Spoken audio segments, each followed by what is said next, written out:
the second, number 9, what you need to kind of think about winds up being different ways that you can solve equations, or different ways you can add. Now, is there any rule, if you go back to this,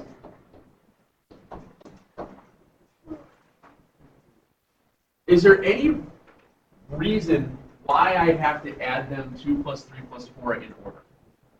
No, because the order doesn't matter in which you do things. Same thing goes for fractions. I can add them in any order.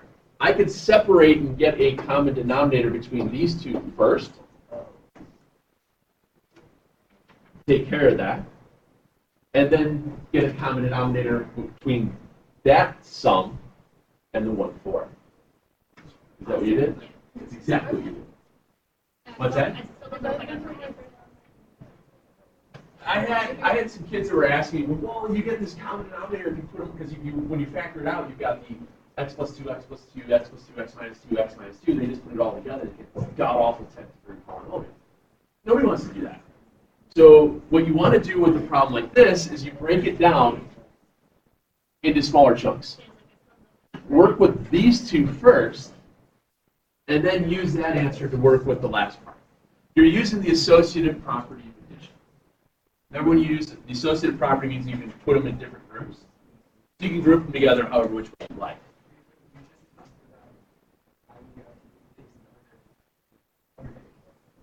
No, I'm saying you can group them in any order in which you like. Yes. So what I would do is this. You have 2x plus 1 over x plus 2,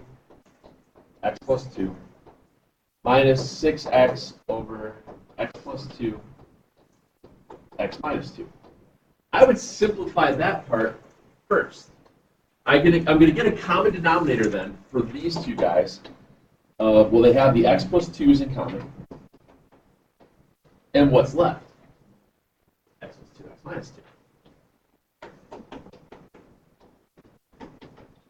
And then you just go through the process. The first fraction has the x plus 2, it's missing the minus 2.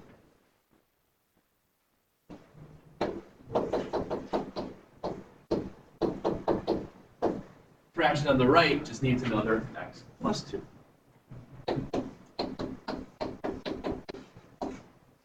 Simplifying all that out, I write it just above here, we get 2x squared, then I get minus 4x plus 1x, so it'll be minus 3x minus 2 minus 6x squared minus 12x.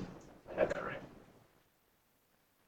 So when I rewrite that, I'm going to get a negative 4x squared minus 15x minus 2, I believe. Check what I have written down from earlier. Oh, not 15, I'm sorry. Yeah, it is 15. Sorry. Minus 4. Okay. I wrote plus 9 by mistake. So.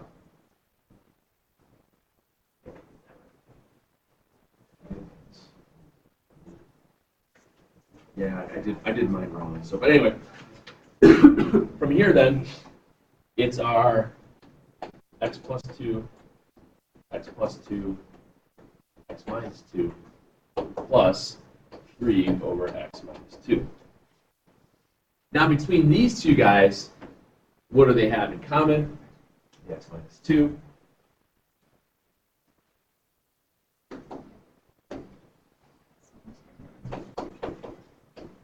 And then what's left is the x plus 2's. And what's nice now is that the fraction on the left doesn't need anything.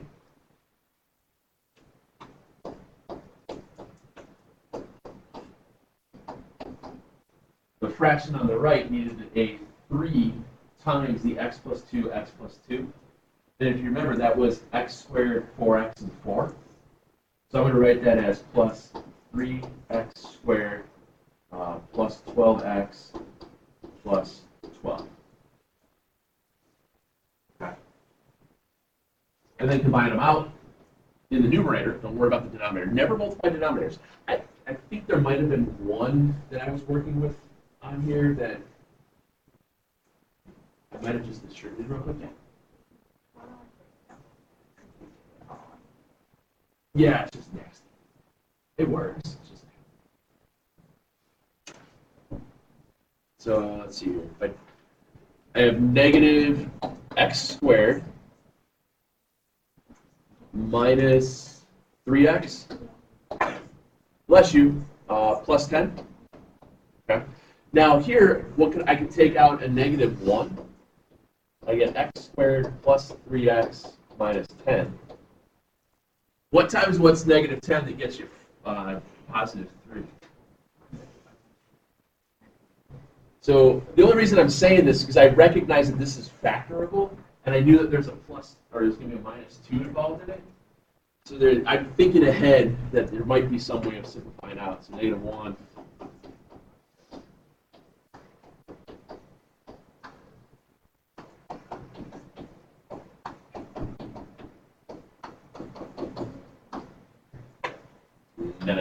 No.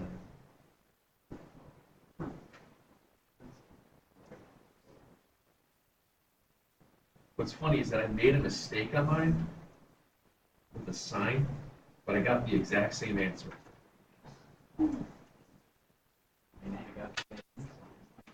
So for some way I made two wrong mistakes that made it right. It's like making 3 lefts.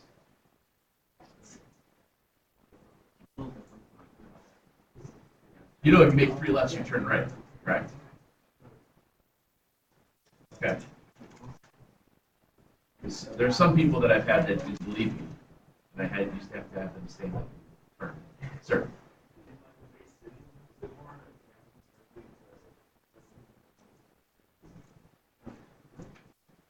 Take 3 rights instead of a left. Yeah, because more often than not, you can turn on red. Most places you can turn on red, unless you're in Michigan. Michigan sucks. Michigan, you can't turn like there's like no left-hand turns anymore. It's awful. They have medians everywhere. Trees, stupid arborists.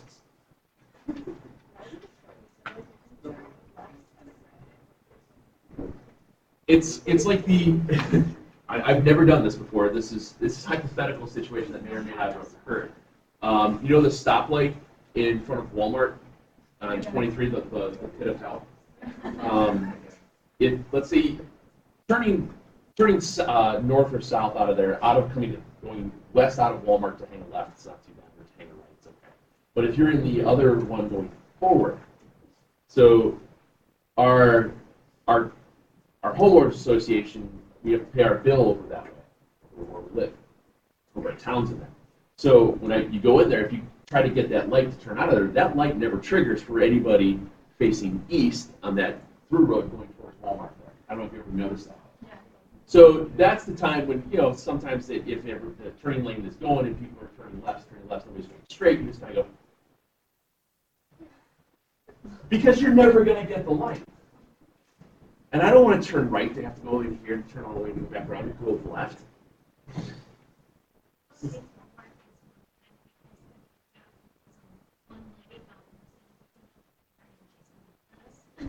Yeah, this happened like years ago, but my mom's still mad about it. Walmart is a special place. But I did get a Kylo Ren space shuttle for my kid for Legos for like $30 there. So I'm not going to diss Walmart too badly. It was like 1,100 pieces for $30. That's kind of. Yeah.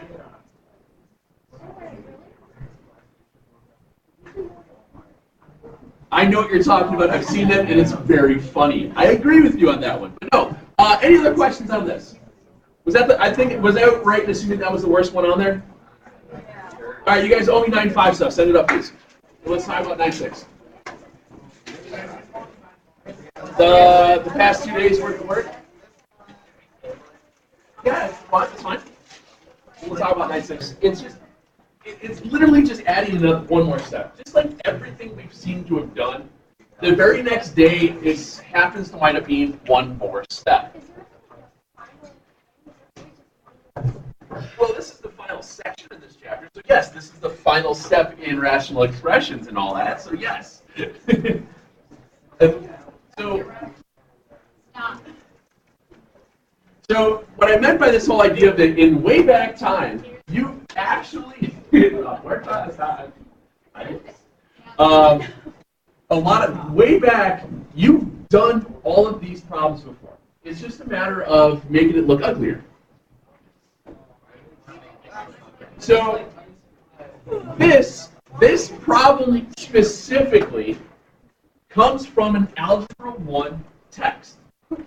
Okay? This problem, you guys would solve, you would work with your calculator, and you would go through all of it. So when you have variables on both sides of an equation, you pick on a little guy, you move stuff around, you make some fraction bars in the calculator and solve it. Well, I don't want to use a calculator, so I want to get rid of all of my fractions. So you would look for what is the least common denominator of a 3, 4, and a 6. Decimals are stupid. Decimals are respectable individuals. I have many Curses you for remembering. So here's what we've done, and you guys have seen this trick before. If you multiply both sides of an equation by the same number, does it change the value of the equation? No, it's like a factor.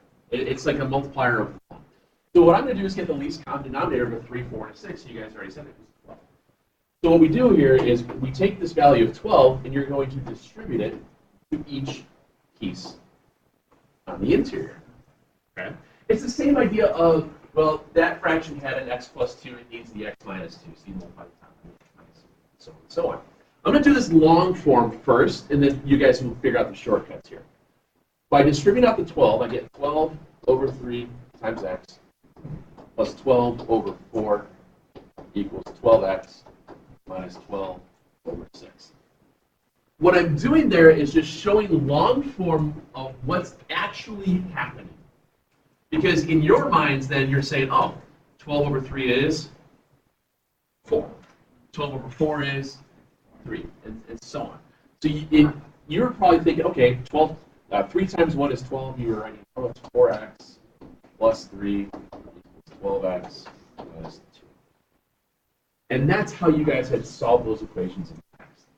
You knew how to do all that. You probably did that a lot last year. Remember what mid-segment formulas? Mid-segments was like 1/2 the something or others and things. Sum of the bases. Trapezoids. Yeah, trapezoids have those. Half the sum of the bases.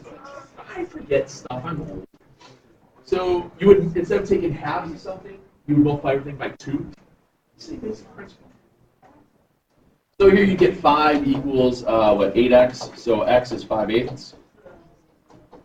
And you've done that, okay? Now, guess what? That same exact process is the same exact thing we do with the crazier looking stuff. It doesn't change. It's still the idea of getting rid of, how do you get rid of the fractions? And that's what we're trying to do. You know, that's what's nice about working with equations, is that you can get rid of the fraction by doing these tricks. Same idea here. X over 3 plus x over 4 is 7/4.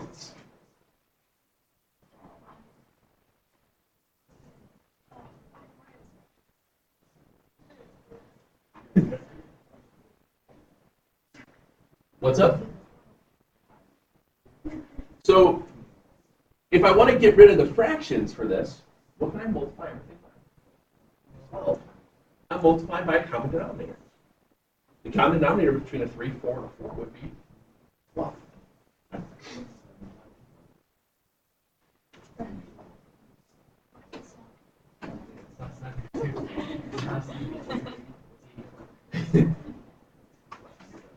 7 feet is 84 inches.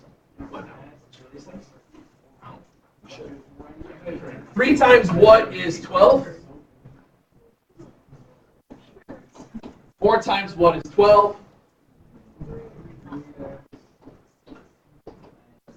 And then a number which happens to be, well, careful.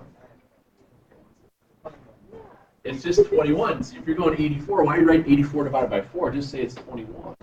Because you only have to multiply by 3. So you get 7x is 21. It's nice when a plan comes together, isn't it?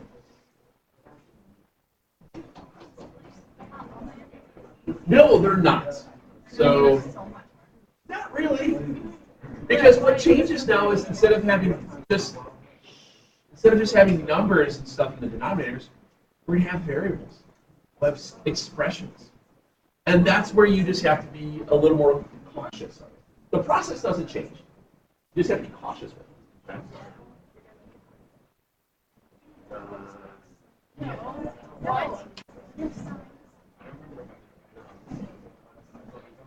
Just,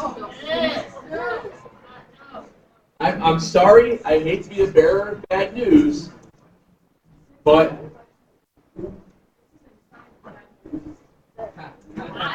remember the shortcut trick. Remember the shortcut trick that you guys learned in geometry when you were working with signs, when you were working with trig functions? Correct. So it was, but I'm impressed with all of you. do you guys? He speaks. It's weird. I'm kidding. All right. Anyway, one of the things that I always did with my geometry kids, whenever you had a variable in terms of trig stuff, if you had a variable in the denominator, I always said do the exchange-o, change-o. Here's why that happens. Because do I change the problem any by doing that? When you have fraction equal fraction, that means that they are two the ratios. I forgot what those are called. When you have ratios, you can flip things around on diagonals. For example, is that true or false? Okay. Now, if I flip the diagonals of the 8 and 1,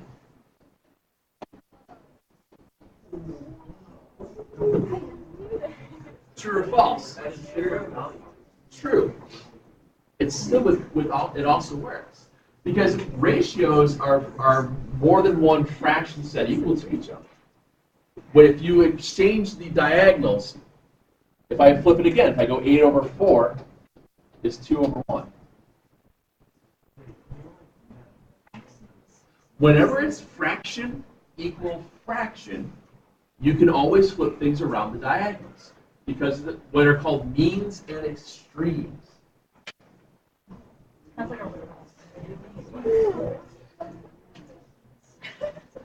So what we did here is that nothing changed by exchanging them along the diagonal. So what you guys did back then, you'd say x was going to be equal to 6 divided by the sine of 34. It was the same principle here. Also, if you think about it, how do you get rid of that x out of the denominator? How do you undo multiplying or dividing by an x? You would multiply both sides by x. And look what happened. The fraction went away. Okay? It's the same thing. You just haven't realized that you've been doing this all along. Right? Which means, we'll do this one. We'll do one more number one. Take a second and work through the numerical one on this, and then we'll get into ones that have variables within the denominator, ones that take an extra minute or two to go through. So you're multiplying everything by 15. So 3 times 1 is 15. 5. 5 times what is 15? And then obviously the other one I have to multiply it by 15. Okay. So let's see, this is -3, negative 3x, negative 6, so it's 2x minus 6 is 30. You get x is 18.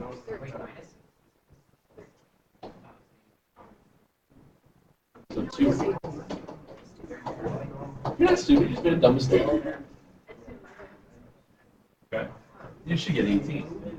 Now, does 18 work? Do I have to worry about that value of x equaling 18? The reason why I'm saying that is, are all of our variables in numerators or denominators? Numerators. So can a numerator equal 0? Yeah. The denominator equals 0. No. Remember, I've been asking, like, kind of leaned into you guys a little bit about, oh, where's your asymptotes and things like that? Oh, foreshadow.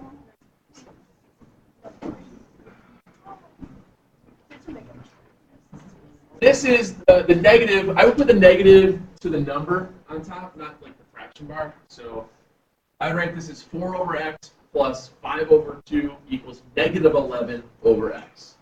And now we have to start worrying about variables in denominators. The process by which we've been doing all the other examples has not changed. It will not change. You only have to worry about one thing when you're done. Can x equal that number?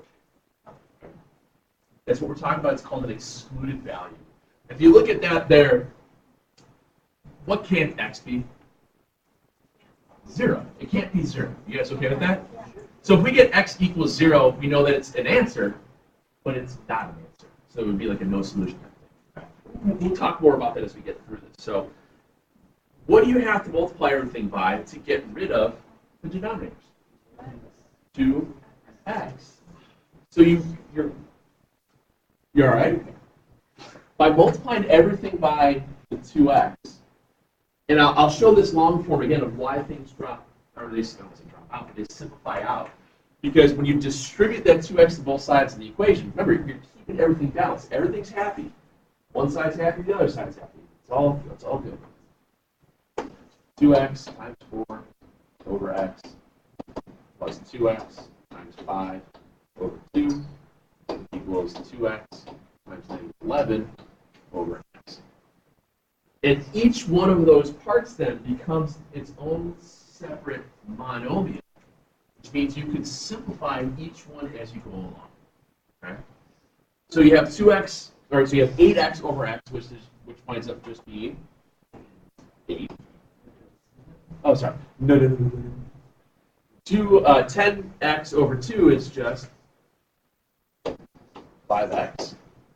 And then negative 22x over x is just 22. The fractions have gone. Subtract the 8. And x is negative 6. Can x equal negative 6? Yeah, it's fine. One of the things I would suggest doing as you start getting along with these is we're always going to check to see if the answers work. Extraneous. We're looking for what's an extraneous solution. We know that negative 6 can be a value of x, but we just want to make sure that, excuse me, as you put it all together, it does work. So let's see here. It would be 4 over negative 6 plus 5 over 2. Well, that's negative 2/3 plus 5 halves. Well, negative 2/3 and 5 halves, that would be a common denominator of 6. So that would be negative 4/6 plus 15, which is negative 11/6. And we're happy. That didn't work.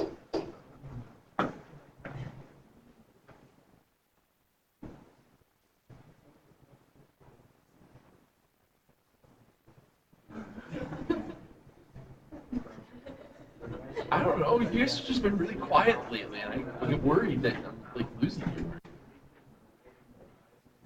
you. It's early and cold. It's 15 below when I got here this morning.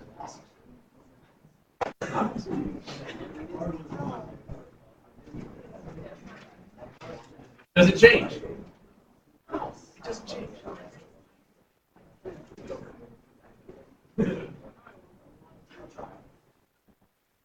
All right, same idea. We've got 5x over x minus 2 equals 7 plus 10 over x minus 2. I want to get rid of my fractions. Fractions are not my friend today.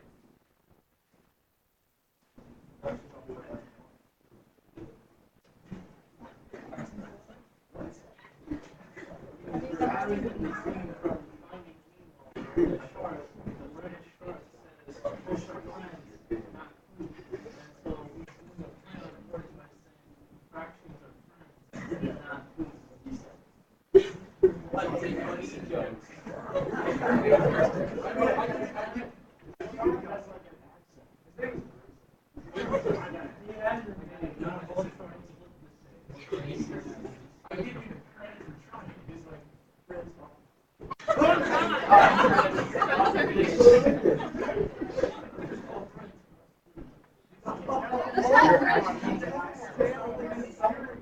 Is that shark meat? Ooh, ah, ah.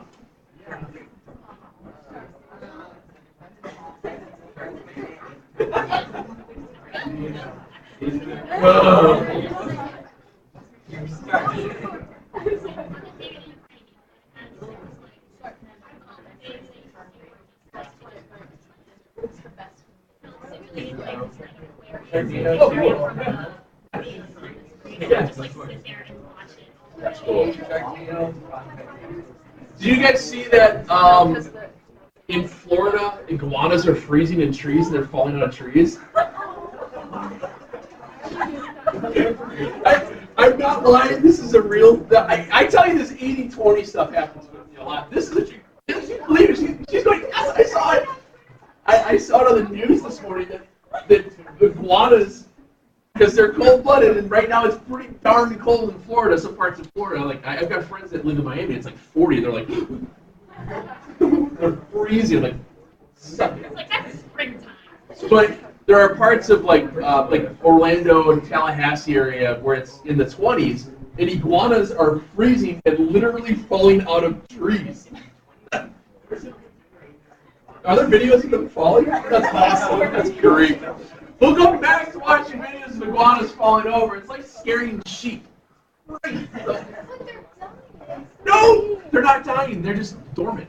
Because they come back, they're fine. Just hair dryer, they'll warm right up. There's the 20 thing again. I don't know. Anyway, what do you multiply everything by? So multiply everything by the x minus 2. Do I have to worry about anything for the first fraction? Everybody sees how the x minus 2's will just drop out and I'll wind up with 5x. I have to throw the x minus 2 here, and then it winds up being 10. Oh, got to be a plus sign. I am just laughing too much about sheep falling over and iguanas falling out of the sky. Those are the best. My kids will watch those things all day long. Yeah, that's what I mean. Goats. Like scaring goats. They fall over. Every time we were at like a farm or a pet zoo or something, they yell at the goats. And they go, "Well, they want them to fall over." I'm like, kids, it's not always going to happen.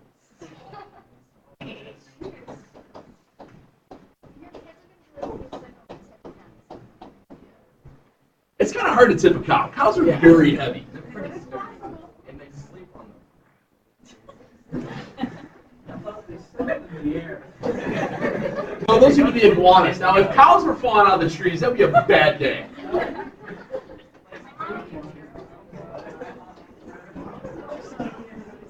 You always learn something new in here, I tell you. It may not be math related, but we now know that iguanas fall out of the sky.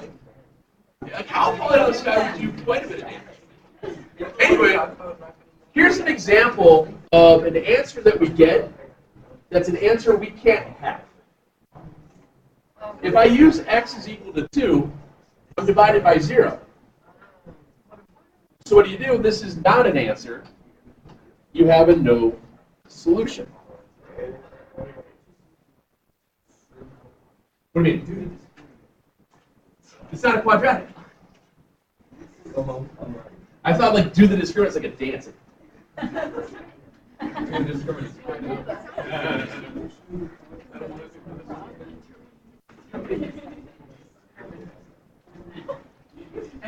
And I woke up with my ears all clogged down. This is kind of helping. Anyway, all right, let's see if we can make it even more crazy.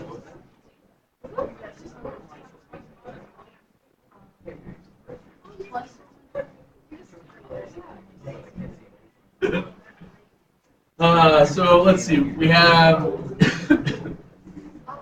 It winds up with something that works out to be rather easy to factor.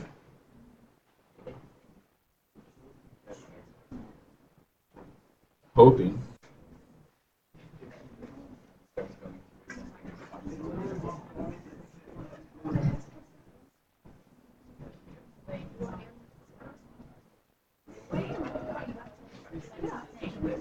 It's a thing. It's called the difference of squares. Yeah, I forgot the name. It's a thing. Difference of squares is when you have first term's a perfect square and the last term's a perfect square, and the thing in the middle is subtraction. So when you have difference of squares, you have, it's square root of the first term, square root of the second term, and it's just plus minus. What's that? Like that. Yeah, because when you factor x squared minus 1, you get x plus 1, x minus 1. So what's going to be the common denominator between all that? Yeah, the x plus 1, x minus 1. So I know that I'm going to have to multiply everything here by x plus 1, x minus 1. Oops. Ooh, top tip. Because I never have ideas. Normally you guys would write down this problem right next to wherever your margin is on your lined paper. So what do you think I'm going to say that you might want to do with these types of problems? Move them over a little bit so that way you can, move it to the right when you write down the problem. So if it's too close to your margin, you might lose what you're writing in. I don't know, I would. I'm trying to help keep your stuff neat. Well, yeah. If you love fun. All right, first fraction, what does it need to be multiplied by? Needs an x minus 1, good. So we have a 4x plus 1, x minus 1. Does the 12 need anything? Nope. What does the 3 need? It needs both. But instead of writing x minus 1, x plus 1, what am I going to write? Yeah. I'm just going to write that. Pro tip, yeah, top. It's not pro tip, it's top tip. And now I distribute everything out into my like terms and see what happens. So let's see, we got 4x squared minus 4x plus x will be minus 3x minus 1 equals 3x squared minus 3 plus 12, so we plus 9. Does that sound right?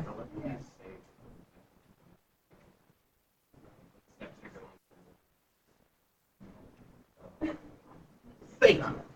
Now I need to set one side equal to 0. What side should I set equal to 0? The left or the right? Why am I going to choose the right? Because you're picking on the little guy. It's the only time I condone bullying, picking on the little guy. Only in this. Subtract those out. We have x squared minus 3x minus 10 is 0. What? Oh, listen to the random losers out there. What times what's negative 10 you add together to get negative 3? Negative 5 and 2?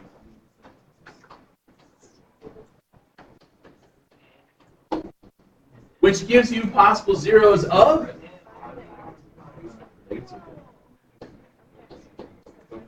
What's that?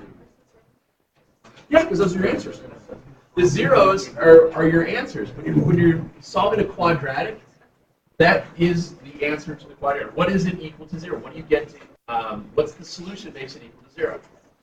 So now, neither of those look like they would be what we would call an excluded value.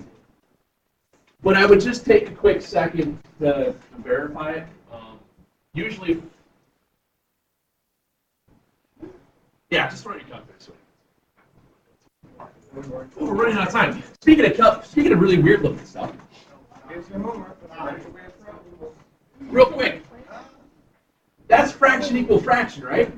What do you do when you have fraction equal fraction for equations? All right, there you go.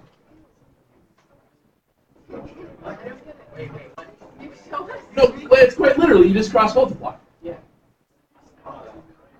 No, whenever it's fraction equal fraction, you just cross multiply. Yeah, you know that. I guess we're running out of time, so yeah, it'd be 2.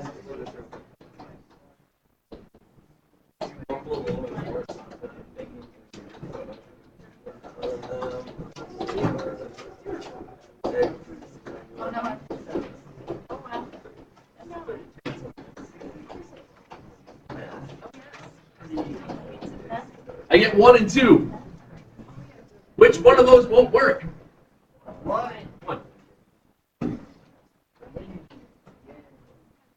What's 1 minus 1? 1. All right. Let me give you a few of these to try out for tonight, or today's Friday, but for the weekend, because I usually do that Sunday night.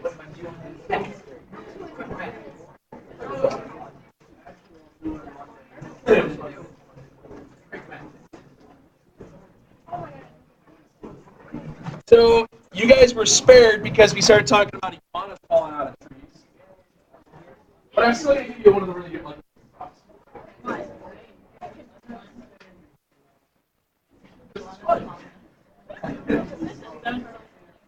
It's great. All right, so let's see. This is 9.6.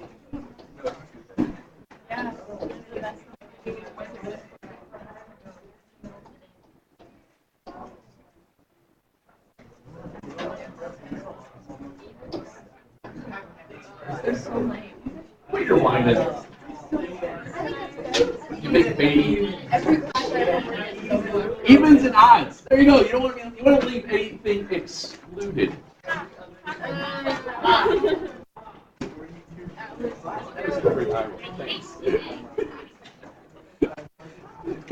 Just write it down. I didn't see yours. I was walking home. Because she's the troublemaker of the whole class. I know. They're the ones that are going to come up behind you and shake you.